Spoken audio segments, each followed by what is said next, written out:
सरकार की तमाम अपील के बावजूद संसद में हंगामा थम नहीं रहा है। कल जासूसी कांड और महंगाई के मुद्दे पर सरकार की घेराबंदी के लिए राहुल गांधी ने विपक्ष के नेताओं के साथ बैठक की थी, जिसमें सरकार का विरोध तेज करने पर चर्चा हुई। उधर सरकार बार बार बातचीत के जरिए हंगामे को शांत करने की कोशिश कर रही है ताकि संसद की कार्यवाही शांति से चल सके, लेकिन विपक्ष के तेवरों को देखते हुए फिलहाल इसका हल निकलता नहीं दिख रहा है।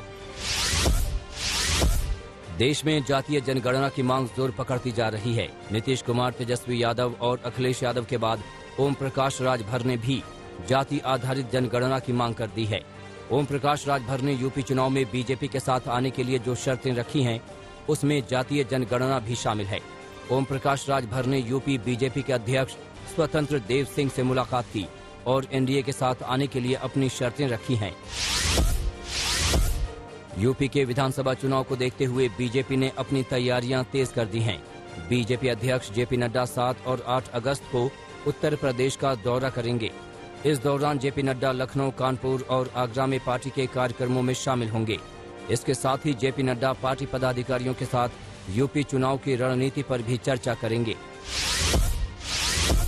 कल 5 अगस्त को अयोध्या में राम मंदिर के भूमि पूजन के 1 साल पूरे हो रहे हैं।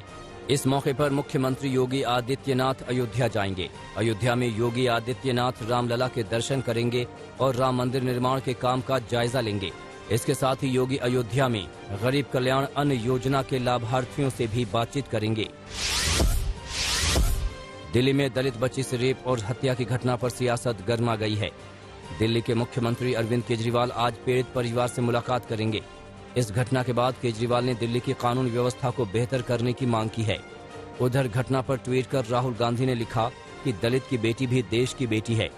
दरअसल दिल्ली के कैंट इलाके में 9 साल की बच्ची से रेप के बाद उसकी हत्या कर दी गई थी, जिसके बाद से राजधानी में कानून व्यवस्था का मुद्दा फिर से गर्मा गया है।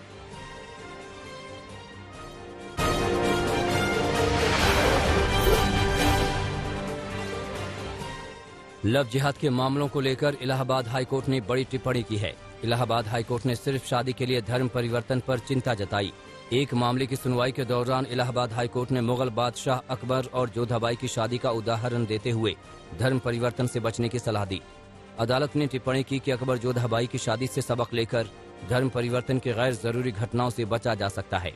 यूपी के एटा जिले के रहने वाले जावेद की जमानत याचिका पर सुनवाई के दौरान हाईकोर्ट ने ये टिप्पणी की। भारत और चीन के बीच एलएसी पर पिछले साल मई से जारी गतिरोध की बर्फ बातचीत से पिघलती दिख रही है। मोल्डो वार्ता से सुलह की राह निकली है। भारत और चीन पूर्वी लद्दाख के गोगरा हाइट्स क्षेत्र से अपनी अपनी सेना हटाने पर राजी हो गए हैं। गोगरा हाइट्स क्षेत्र में दोनों देशों की सेना पिछले साल मई महीने से ही आमने सामने हैं। सूत्रों की माने तो दोनों देशों के बीच बनी इस सहमति पर कार्रवाई भी जल्द ही शुरू हो सकती है। बॉलीवुड सिंगर हनी सिंह की मुश्किलें बढ़ सकती हैं। हनी सिंह की पत्नी शालिनी तलवार ने दिल्ली की 30 हजारी कोर्ट में हनी सिंह के खिलाफ याचिका दायर की है, जिसमें उन्होंने हनी सिंह पर घरेलू हिंसा का आरोप लगाया है। इस याचिका पर 30 हजारी कोर्ट ने हनी सिंह को नोटिस जारी किया है। कोरोना वैक्सीनेशन अभियान में उत्तर प्रदेश ने नया रिकॉर्ड बना दिया है। मंगलवार को उत्तर प्रदेश में एक दिन में 21,99,000 कोरोना वैक्सीन लगाई गई, जो अब तक देश में एक दिन में किया गया सबसे ज्यादा टीकाकरण है। इससे पहले एक दिन में सबसे ज्यादा 16 लाख वैक्सीन मध्य प्रदेश में लगी थी। यूपी में अब तक कोरोना की 5 करोड़ 9 लाख से ज्यादा वैक्सीन लगाई जा चुकी है।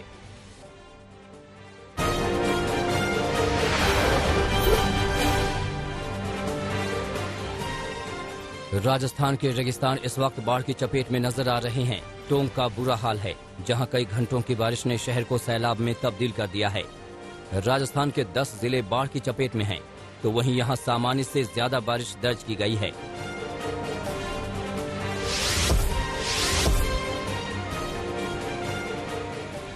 जयपुर में भी बारिश तबाही लेकर आई है। आसपास के गांव का बुरा हाल है।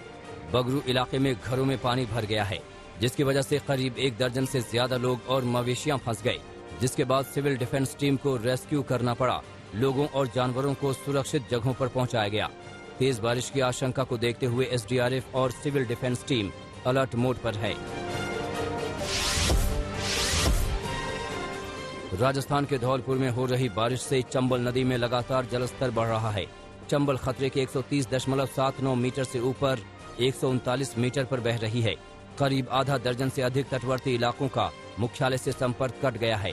कई जगहों पर यातायात पूरी तरह से ठप हो गया है।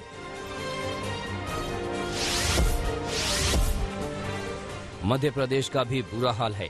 शिवपुरी में पार्वती नदी में आई उफान के बाद कई गांव बाढ़ की चपेट में आ गए, जिसके बाद हेलीकॉप्टर से रेस्क्यू ऑपरेशन करना पड़ा और गांव वालों को सुरक्षित स्थानों पर पहुंचाया गया।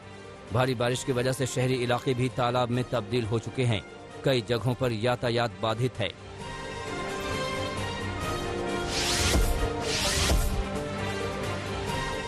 हुगली के आरामबाग इलाके में इस वक्त भयानक मंजर है, जहां चारों ओर सिर्फ पानी ही पानी है। खेत, मकान, बाजार, दुकान से लेकर गांव के गांव पानी की चपेट में हैं, तो वहीं लोग घरों की छतों और ऊंची जगहों पर रहने को मजबूर हैं। पिछले 5 दिनों से यहां भारतीय वायुसेना, एनडीआरएफ और राज्य सरकार की ओर से राहत और रेस्क्यू का काम चल रहा है। ज्यादातर लोगों को रेस्क्यू किया जा चुका है और बहुत से ऐसे लोग भी हैं जो अपना घर छोड़कर आना नहीं चाहते।